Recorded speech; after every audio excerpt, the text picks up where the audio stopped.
that I will introduce, and at the end, we'll have question and answer. So I want to, and by the way, we're going to do question and answer. You can raise your hand. There's a reaction button on Zoom. You can raise your hand and ask a question, or you can put it in the chat and we'll figure that out. We also have some people, small business owners from the area who I think will be joining us as well tonight. So I want to thank everyone for being here. Interestingly enough, there's a lot of competition this evening. There are Zoom calls of lots of things going on in the community. And so I really want to thank everyone for taking the time to be here tonight. We actually had RSVPs from over 60 people, which is amazing for this type of Zoom meeting.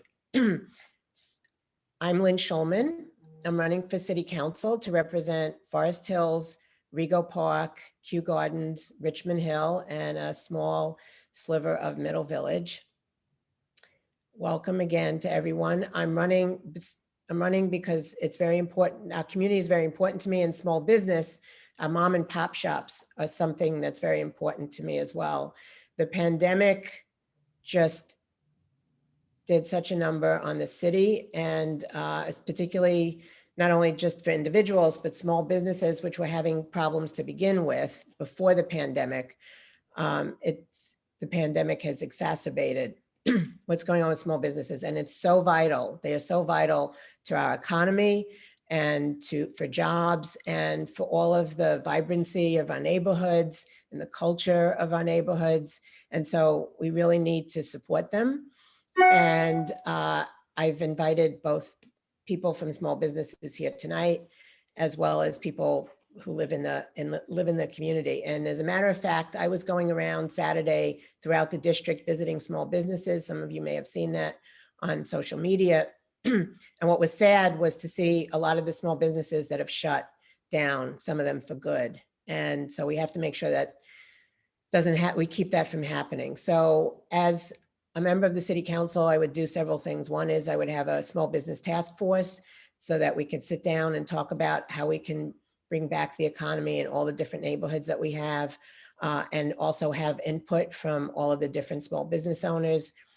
The second thing that I would do is I really think it's time that the City Council pass the Small Business Job Survival Act, which helps individual businesses with their landlords in terms of negotiating leases, and also for arbitration and various things that would help them. I also would have, my office would be a resource where we would have, both from the federal, state, and local level, all the different resources that are available to small businesses. One of the things that happened in the beginning of COVID is that there was a lot of confusion about loans and all kinds of things and everything else. And I think if we have a place where people can actually get the information in one spot, that's great. I also want to let people know that if you go up on the COVID-19, which is on the front page of my website at schulman2021.com. If you go into there, there's a whole small business section about different links and services and programs, so you can go in there. So with that, I have some very special guests to talk about what's going on in our community. I have Assembly Member Jennifer Rajkumar, who is a member of the Small Business Committee of the State Assembly, and Sandra Mandel, who is an owner of Ali Lali on Metropolitan Avenue, which is a crafts store, and she can tell you more about that. So the first thing I want to do is I want to introduce Assembly Member Jennifer Rajkumar. Assembly Member, please take the floor. Thank you, Lynn. And let's all thank Lynn Schulman for her dedication to the community and her fortitude, and for bringing us all together tonight. I'm Assemblywoman Jennifer Rajkumar, and I'm recently elected. This is my 5th week in the State Assembly. And we made history in South Queens by getting elected by the largest margin of any challenger in the state last year. And the last 3 months of my campaign was actually during COVID. And I think that it was really our outreach and our willingness to help at a very, very difficult time. That was one of the reasons that I sit here before you today as the new Assemblywoman. I am, as Lynn said, a member of the Small Business Committee of the State Assembly, because this is a very, very important issue to me. there's actually 400,000 small businesses total across New York State. And that it counts for 97% really of all business enterprises. It's an incredible, incredible number if you think about it. New York State law defines small businesses as a business with 100 employees or fewer.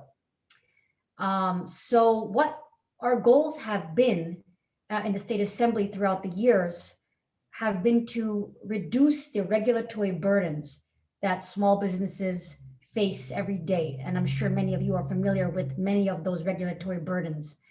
At this time, though, we have entered a crisis, as we all know.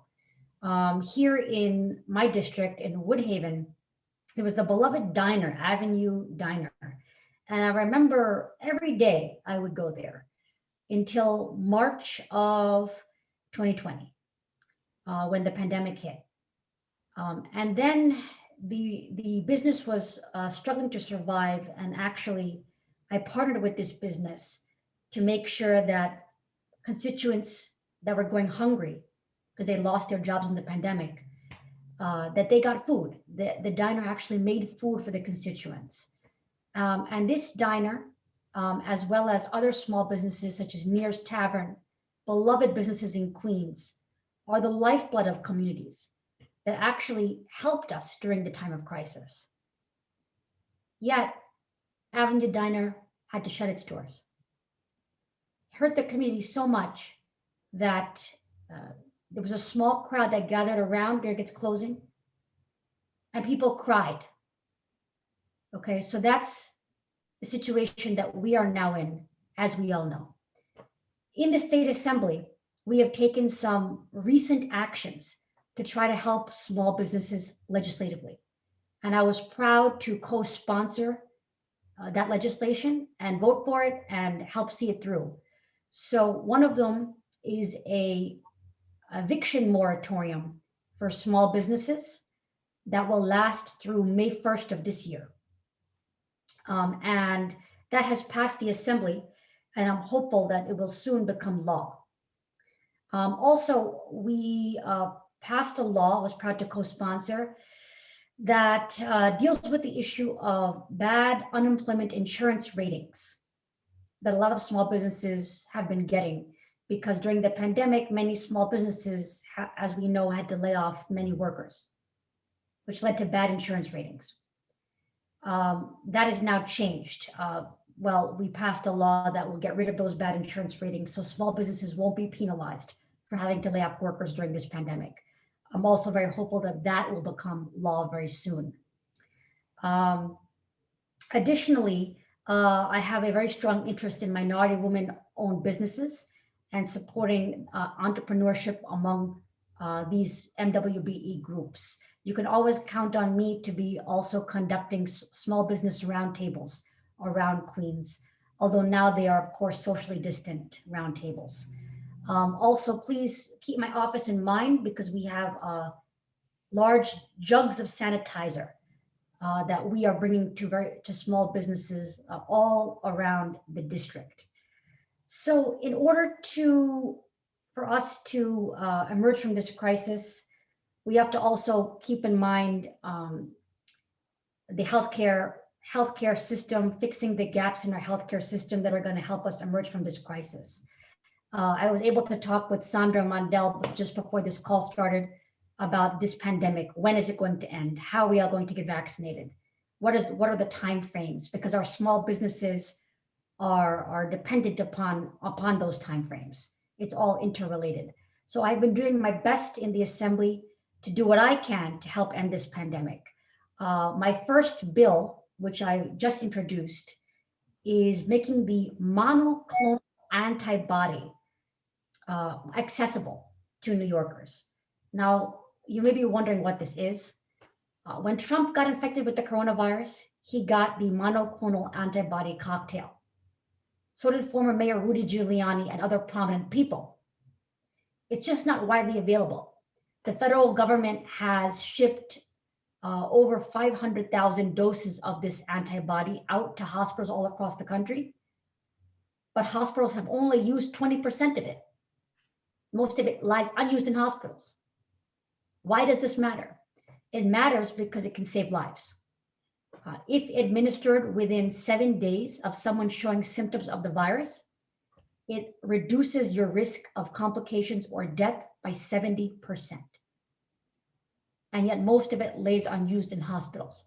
So my legislation aims to change that situation by first informing people of this life-saving drug and then requiring hospitals to administer it to high-risk individuals that are eligible for it if it's medically appropriate. So I believe that this will save lives. And already we have over 16 co-sponsors of this important legislation. Also, we want to make it easier for people to get vaccinated in the first place. So I was a proud co-sponsor and made a speech recently on the assembly floor of a bill that passed. And what it does is it mandates 4 hours of paid time leave for employees to go get vaccinated. Okay, and that applies to each dose of the vaccination. My office has been fielding lots of calls from seniors and from many people asking how to get vaccinated, where to go, how to do it, if they're eligible. And I believe that a lot of getting to herd immunity will depend upon logistics. How to get everyone from here to there, to the vaccination site. So that is something that my office is focusing on, is just getting South Queens vaccinated so that we can emerge from this crisis. I'm so glad to be here, and my goal is to listen today to the concerns of all of the small business owners that are here tonight, running remarkable and many and well-known businesses here in South Queens. And I hope that our public policy and our legislation can be guided by your concerns here today. So thank you very much, and I'm eager to hear what you have to say. Thank you, Jennifer. Thank you, Assemblywoman Raj Kumar. And now we're gonna hear from Sandra Mendel, who is the owner of Ali Lali. And she's gonna tell us about some of the things going on in Forest Hills with her small business and others. Sandra? Thank you, Lynn. Thank you for hosting this small business town hall. Thank you, Assemblymember Raj Kumar, for joining us. I'm happy to be here with you tonight. My name is Sandra Mandel. I'm the owner of Ali Lali Studio, Paint Your Own Pottery Studio on Metropolitan Avenue here in Forest Hills. I opened Ali Lali 9 years ago. And it's named after my son, Oliver. When he was a baby, his nickname was Ali, and so we would call him Ali Lali. And that's how the name came about. It was a thriving local spot up until we closed for in-studio painting on March 16th of last year. And I cannot believe that it is going to be almost a year soon that we've been closed. After being completely shut down for almost 3 months during the first wave of infections in New York, I had to reimagine the entire business model of our business if we were going to survive. So we started offering pottery to go kits and opened 3 days a week for pickups and drop-offs. And because of the support of our amazing community here in Forest Hills and in neighboring neighborhoods who purchase pottery kits to go, a PPP loan, and a very kind landlord, I have been able to keep the doors open. Although I did think about closing the studio about 1,000 times this past year. Small businesses are not only engines of economic growth in the city, they also create jobs in our community, but they also build the character of our neighborhoods. And they add to the quality of our lives. So many of my favorite memories are created at small businesses in the neighborhood, like taking my kids to Eddie's Sweet Shop for ice cream in the summer, or going to Eigner's Chocolate for some nonpareils, or frequenting our favorite pizza spot or dumpling spot. And I love to eat, so all my memories are about food. But I have been fortunate, but I know that is not the case for a lot of other small businesses. any downturn in the economy can put a dent in a small business's profit or even wipe it out, let alone a catastrophic event like this pandemic. As a small business, we have all had to get creative in many ways to survive. And I'm lucky to be part of a tight-knit community in Forest Hills here on Metropolitan Avenue. We have banded together, we lean on each other for advice and support. And I see one of my neighbors, Rachel Kellner, on the call here tonight. She is one of the co-founder of Metro Village of Forest Hills, which is a collaborative that we got together to create as a result of this pandemic to support each other. Our goal, this was a way for us to formalize our relationship and create a community where we can lift each other up, not just now during these difficult times, but beyond. We have an Instagram account. So if you don't yet follow us, please follow us on Metro Village FH. And you can also follow the hashtag Metro Village FH. And go out and support your favorite small businesses in the neighborhood. Every purchase helps to keep the lights on. We would love to have the support of the City Council. Some initiatives that we would like to put together are things like community days where businesses can put tables outside of their stores and sell things. We would like to, maybe bring art installations to the Avenue so that we can draw people to the Avenue, but mainly to just kind of create a platform where we can learn and support each other. And that's something that you said, Lynn, earlier, was creating a page where it would be like a resource for small businesses where they can find information about resources that they can tap into, whether it's a city, state, or federal. I think that would be very helpful for small businesses. I would like to continue this conversation to see how we can work together to promote small businesses throughout the district and take it from there. Thank you, Sandra. Now, would Rachel Kellner, would you like to say a few words? Rachel, you're unmuted. Thank you. So everyone, before you go, Rachel is one of the owners of Eigner Chocolates, which is a very famous chocolate place right here in Forest Hills. It's been around 90 years and they just celebrated their 90th anniversary this past, was it fall, I think? Yeah, September. Yeah. So, and I was fortunate to go and got to buy some really cool chocolates. They're amazing. And so, Rachel, please take the floor. Yeah. So thank you for having me. I'm thrilled to be here. I apologize, I got on the call late. We have a 2.5-year-old who still runs our life. So I told Sandra there was a very high chance I was late, but I'm glad I got here before 8 o'clock. So that's great.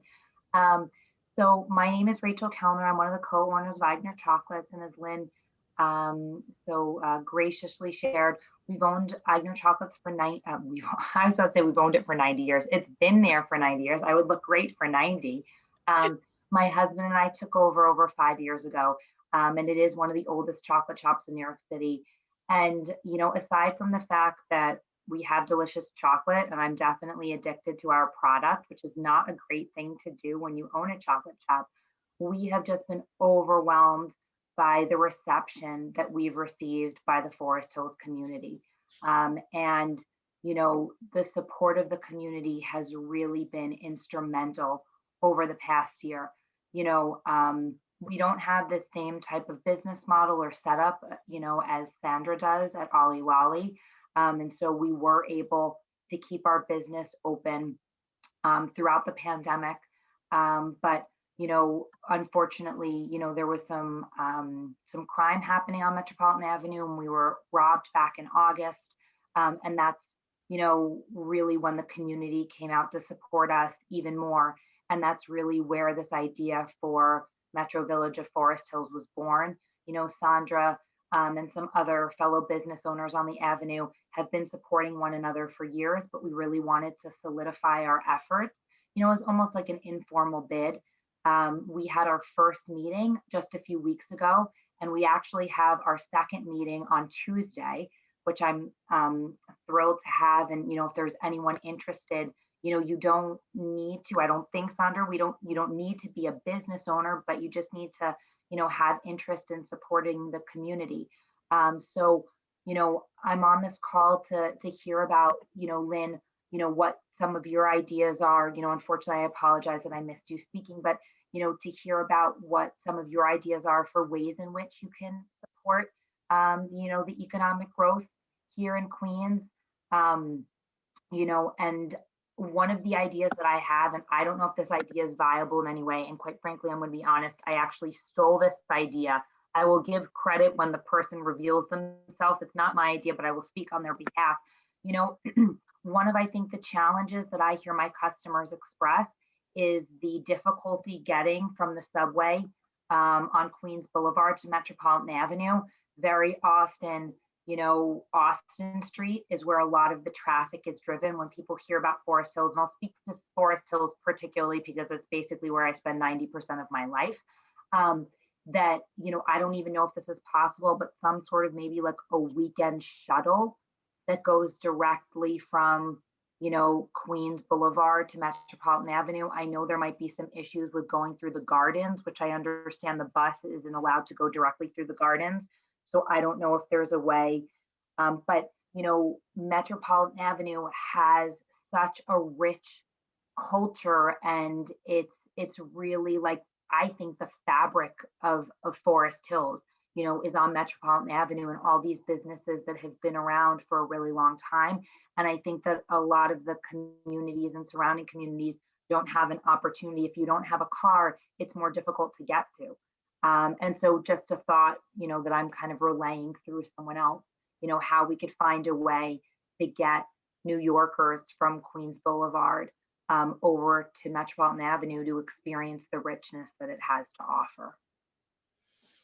No, that's really good. And that's a suggestion that sounds like a really great idea. One of the things that I said earlier before you came on, so, well, first of all, there are two things. The two biggest issues right now for New Yorkers is COVID and economic recovery. The healthcare aspect and the small businesses. And so one of the things I talked about was to put together a small business task force. So we could talk about, and not just Metropolitan Avenue, but there are other parts of the district that have similar issues as well. So that's something that I would love to do. And I also talked about the fact that not so much in terms of bringing customers to you, but we need to pass the Small Business Jobs Survival Act, which has been sitting in the council for several years now. And it's a way to negotiate gives small businesses an opportunity to negotiate their leases in a more equitable fashion, calls for arbitration, all of that. The other thing too is that I want to be helpful with, I know small businesses take out loans a lot of the time, and the commercial banks just, you know, make it somewhat challenging. So one, I'm a proponent of a public bank in New York City. So that's one issue. And then the other is that there are smaller banks that do help small businesses. And so I would like to do something where I put small businesses together with some of these other entities. And so we can, you know, work that way as well. So those are just some of the things and some of the vision I have. Like I said, there's stuff up on my website, and we can develop things too, because one of the things I want to do is I want to have a good working relationship with all the small businesses. Because as you know, Rachel mentioned, and you mentioned, it brings a vitality to the community. It makes it unique. You know, I shop locally, especially now with COVID, people can't really travel. And so you especially want to use the businesses that are in your community, the mom and pop shops that are in your community. And some of them, as I indicated a little earlier, some of them have closed, and some of them have closed for good. And so one, we need to stop that. And we also need to make sure that small businesses have what they need. And we also need to let the community know what's available. Like, for example, Restaurant Week is in effect until the end of February. So if people want to, now that indoor dining is opening up this weekend, if people want to go out and you want to have a meal, you can have it relatively inexpensively and help the restaurants and also enjoy something that's part of the community. Mhm. So, and we can have more dialogue and all of that, but essentially that's where I'm coming from. Thank you for sharing all of that. No, absolutely. Now, what I'd like to do is open up to question and answer. So does anybody have any questions for anybody that's here? And I want to say I love the idea of a small business task force where business owners can be a part of it, and feel like they have a stake in what's happening and have a voice and be represented. Right. I think it's so interesting, your idea, Lynn, of reviving the Small Business Job Survival Act of the City Council, which I know has been around for a while. I think Ruth Messenger, a legend in New York City politics, I think she initially proposed it. And I think that what it would do is create an environment where landlords and small business owners would have to work together and uh, negotiate, kind of like a compelled arbitration. Mhm. And that actually seems to me like, Sandra, what happened naturally in your case, which is so heartening to see, the kind of working together of the landlord and the small business owner, Mhm. figuring things out together and collaboratively. Yeah. And Lynn, if that act passed, I think that would happen all over the city. So good luck, in all of your endeavors. We'll Make that see, happen. hopefully. Yeah, so thank you, Assembly Member. And so we'd like to hear from some of you that are out there in the audience. You have any questions for anybody here, the Assembly Member, any of the store owners, please either raise your hand or put it in the chat. You can also, like I said, if you go up on Schulman, SCHULMAN 2021.com/small-biz, there's a resource page there, and you can read, you can get all kinds, learn about some of the services and programs. One of the things that I also want to mention is that there's a grant that was put out recently, I think by the Chamber of Commerce, but I know that they were, and the borough president was looking to help communities that have been really devastated, somewhat more so than some others, and to help them initially, but some of the zip codes like 11375 were left out. And so, but I want to let everyone know that I was told you can still apply, even if the zip code wasn't part of that initial grant. And so we need to work on where there are pockets of need too in the community to help the small business owners as well. So does anyone, if you'd like to, if you don't want to have a question tonight, if you want to send me an email, you can do so by sending an email to Lynn, Lynn, at Schulman2021.com, and I will get it and I'll do the best I can to answer it. Thank you, Lynn. So does anyone, are there any other business people, anybody want to ask anything? We have this prominent panel here, so it's your opportunity. No? Well, Anything else. what? It can be anything. And I know I'd love to hear even just struggles, right? Like what you're experiencing right now. Because I always want our policy and legislation to flow from that. Okay, so nobody seems to have any questions at the moment. I think people were taking in a lot of the information, and which we really appreciate. We really, like, as I said earlier, we really appreciate everyone being here tonight. And we had this very esteemed panel. And like I said, this will be the first of many. Actually, this is the second town hall that we're having, that I'm having. And we're going to have them on a regular basis on a number of different topics. And we're going to, somebody said they love Agna chocolate in the chat. So there you go, Rachel, got a plug. Definitely loved business in the neighborhood. So if there isn't any questions, then I'm going to thank everyone for coming. Like I said, go up and look at my website, and we'll do this again at some point, because we also really want to gauge how the recovery is happening. So we're starting, like I said, this weekend with 20, and it's Valentine's weekend. So go out and try to have a meal at one of the indoor, an indoor dining place.